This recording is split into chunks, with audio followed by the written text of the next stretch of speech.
Hi அஸ்ஸலாமு அலைக்கும். Homemade பீஸா எப்படி செய்கிறதுன்னு பார்க்கலாமா? நல்லா சூப்பர்பா அண்ட் ஹெல்த்தியாக. அதுக்கு ஃபஸ்ட்டு வந்து பார்த்திங்கன்னா, கொஞ்சமாக ஈஸ்ட்டு, கொஞ்சமாக சர்க்கரை, கொஞ்சமாக வார்ம் வாட்டர் போட்டு நல்லா மிக்ஸ் பண்ணிக்கோங்க. நல்லா மிக்ஸ் பண்ணி விட்டுட்டிங்கன்னா ஒரு 5 மினிட்ஸில் உங்களுக்கு ஆக்டிவேட் ஆகிடும்.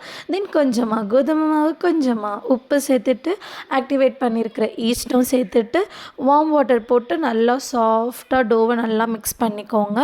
மிக்ஸ் பண்ணி முடிச்சதுக்கப்புறமா கொஞ்சமாக ஆயில் போட்டு அதுவும் சாஃப்டாக மசாஜ் பண்ணி விட்டுட்டிங்கன்னா ஒரு 10 மினிட்ஸ் கழிச்சு பார்த்திங்கன்னா நல்லா புசு புசு புசு புசுன்ட்டு வந்திருக்கும் மாவு. அதை எடுத்து நல்லா ரவுண்ட் பண்ணி நீங்கள் பீஸா பேஸ் ரெடி பண்ணிடுங்க. ஒரு பிளேட் எடுத்து அந்த பிளேட்டில் கொஞ்சமாக எண்ணெய் நல்லா ஃபுல்லாக பரவுற அளவுக்கு எண்ணெய் தேய்ச்சிட்டு அந்த மாவும் போட்டு நல்லா சைடு ஃபுல்லாக அப்ளை பண்ணிக்கோங்க மாவை. தென் ஃபோர்க் வச்சு நல்லா குத்து குத்துன்னு குத்திட்டு கொஞ்சமாக பீஸா சாஸ் போட்டுக்கோங்க. நான் ஹோம்மேட் பீஸா சாஸ் வேணும்னா கமெண்ட் பண்ணுங்கள், கண்டிப்பாக நான் ஷேர் பண்ணுறேன். வெஜ்ஜஸ்லாம் போட்டுட்டு ஹோம்மேட் சீஸ் நல்லா பரப்பரன்னு நிறைய போட்டுக்கோங்க. உங்களுக்கு என்னென்ன சீசனிங் வேணுமோ அந்த சீசனிங்லாம் போட்டுட்டு நான் ஒரு 1/2 அன் ஹவர் முன்னாடி இட்லி குண்டான் வந்து வச்சுருந்தேன். அதில் போட்டு ஓப்பன் பண்ணி எடுத்தால் ரெடி.